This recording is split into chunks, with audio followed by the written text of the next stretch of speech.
में हौसले, तो ये याद रखना, बिना मेहनत के तख्तो ताज नहीं मिलते। ढूंढ लेते हैं मंजिल अपनी, ढूंढ लेते हैं मंजिल अपनी, क्योंकि जुगनू कभी रोशनी के मोहताज नहीं होते।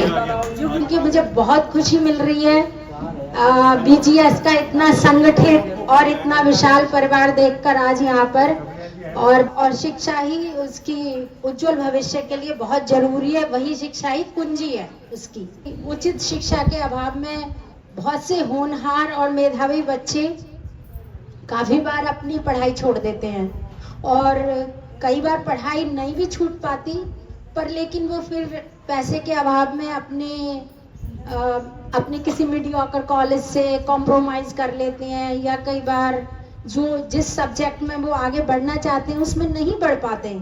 और तीसरा गोल ये है कि कोर्सेज एंड करियर्स काउंसलिंग में कि कोर्स सिलेक्शन, जब अब आप लोग बच्चे आगे बढ़ोगे और क्या कोर्स लेने हैं, किस तरह के करियर में जाना चाहिए, उसकी जो गाइडेंस है वो इस प्रोग्राम के तहत हम प्रोवाइड करने की कोशिश करेंगे। जब हमारा ये है कि हम माता पिता को जागरूकता प्रदान करके कि स्वयं अशिक्षित होते हुए भी वे अपने बच्चों की शिक्षा में क्या भूमिका निभा सकते हैं। जरूरी नहीं है रोशनी चिरागों से ही हो, शिक्षा से भी घर रोशन होते हैं। तो शिक्षा बहुत ही जरूरी है। शिक्षा, जैसे सीमा ने कहा, सफलता की कुंजी है। तो हमने कुछ 50 बच्चों की इंटरव्यू ली, और उससे हमें काफ़ी चीज़ें पता चली भी बच्चों के भविष्य के क्या सपने हैं, उनकी क्या परफॉर्मेंस रहती है स्कूल में, उनकी दिनचर्या क्या है, और उनको क्या क्या बाधाएं आ रही हैं। उसके बाद हमने आउट ऑफ 42 बच्चे सिलेक्ट किए। तो वो धनराशि के मुख्य रूप से 5 मापदंडों पे आधारित है। पहला है परिवार की आर्थिक स्थिति, जैसा कि मैंने बताया कि हमारी फैमिलीज हैं, बहुत स्ट्रगल कर रही हैं, कुछ उनको फाइनेंशियल हार्डशिप्स हैं। तो कक्षा का लेवल, सारे बच्चे सुन सकते हैं? तो कक्षा का लेवल क्या है, छोटी क्लास से लेके कॉलेज तक, तो वो भी हम उसको देखते हैं धनराशि के लिए। और फिर बच्चे की स्कूल में बच्चे के मार्क्स कितने आ रहे हैं, उसकी परफॉर्मेंस क्या है। जो फैमिलीज हैं वो बीजीएस से, भारतीय ग्राम संस्था से कितने सालों से जुड़ी हुई हैं कुछ। तो हमने इंटरव्यू पे भी देखा भी बच्चों की परफॉर्मेंस क्या है, बच्चे कितने आत्मविश्वास के साथ बात कर रहे हैं, जो हमने इतने सवाल पूछते थे वो उनको किस तरीके से उनके जवाब दे रहे हैं। लक्ष्य पूरा उसी का होता है जो रखते हैं मर मिटने का जुनून। आज कर लो मेहनत जी भर के, अगर भविष्य में आपने पाना है स्कूल। हम अत्यंत आभारी हैं अपने अमेरिका के परिवारीजन और दोस्तों के लिए, जिन्होंने हमारे इस प्रयास के लिए भरपूर योगदान दिया है और हमें समय समय पर बहुत उत्साहित किया है। क्योंकि बच्चे के लिए माँ से बढ़कर कोई टीचर नहीं होती है। अगर किसी की माँ बहुत अच्छे से अपने बच्चों को गाइड करती है तो मैं तो समझती हूँ कि पहली क्लास तो माँ ही है और पहली टीचर भी माँ ही है। सीमा है मेरी पत्नी, इनकी मदर हैं। तो हमेशा ये कहानी सुनाती हैं कि जब ये मेरे बच्चे छोटे थे तो मैंने कहा चाहे मैं कितना भी कम पढ़ी हूँ, मुझे चाहे ABC नहीं आती, पर मैं चाहती हूँ मेरे बच्चे सारे पढ़ें। उन्होंने कि नहीं मैंने इनको दुकान पे नहीं भेजना, मैंने इनको पढ़ाना है। तो उन्होंने इवन दो वो दुकान पे जा सकते थे, पैसे कमा सकते थे, उन्होंने कहा नहीं मैं इनको पढ़ाऊंगी। तो उन्होंने सख्त से सख्त मेहनत की। इनके पिताजी ने उनकी छोटी सी जॉब थी, तो फिर भी उन्होंने पढ़ाया। अब ये सारे बहुत अच्छा पढ़ गए हैं। तो जैसा आपको कैसे कहना चाहता हूँ, कर्मला जी की तरह अगर पेरेंट्स में विश्वास हो भी अपने बच्चों को पढ़ाना है तो वो उनको पढ़ा सकते हैं और बच्चे आगे बढ़ सकते हैं।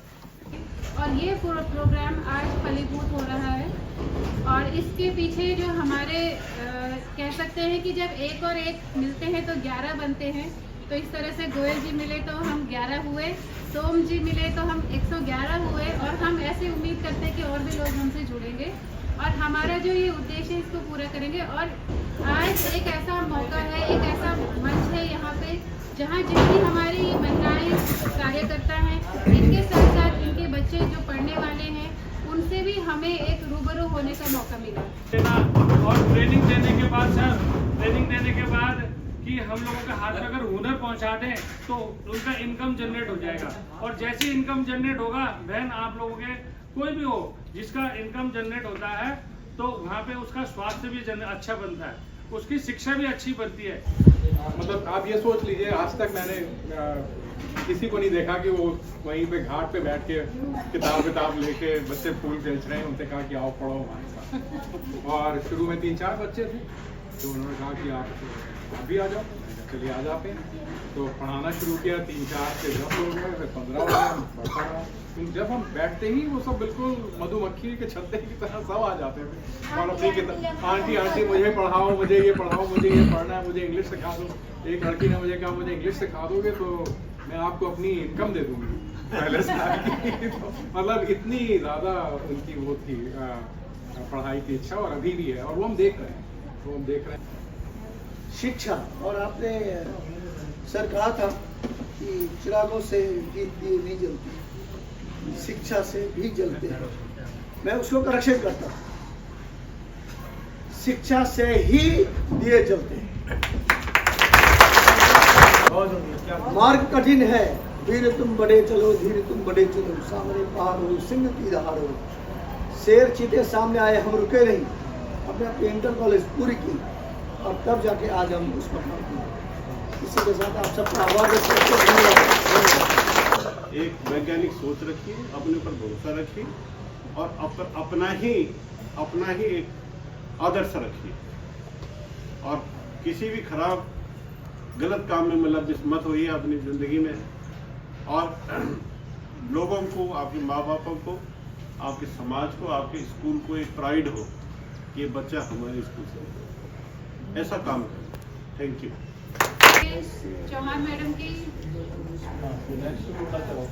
और इसके बाद नैतिक नेगी रेडी रहेंगे अपने पेरेंट्स के साथ। नैतिक नेगी।